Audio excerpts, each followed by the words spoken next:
Tiyak naman ng Armed Forces of the Philippines ang kanilang kahandaan sa anumang maging epekto na impeachment process kay Pangulong Bongbong Marcos at Vice President Inday Sara Duterte Carpio. Ayon kay AFP spokesperson Colonel Serges Trinidad, handa silang tumugon sa posibleng civil unrest na maaring idulot ng impeachment laban sa Pangulo at Vice Presidente.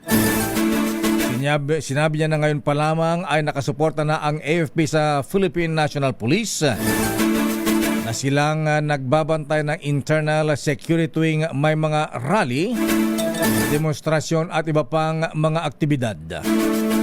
Sinabi pa ni Colonel Trinidad na inirespeto ng kasundaluhan ang democratic process, pero sila ay mananatiling non-partisan, walang kinikilingan.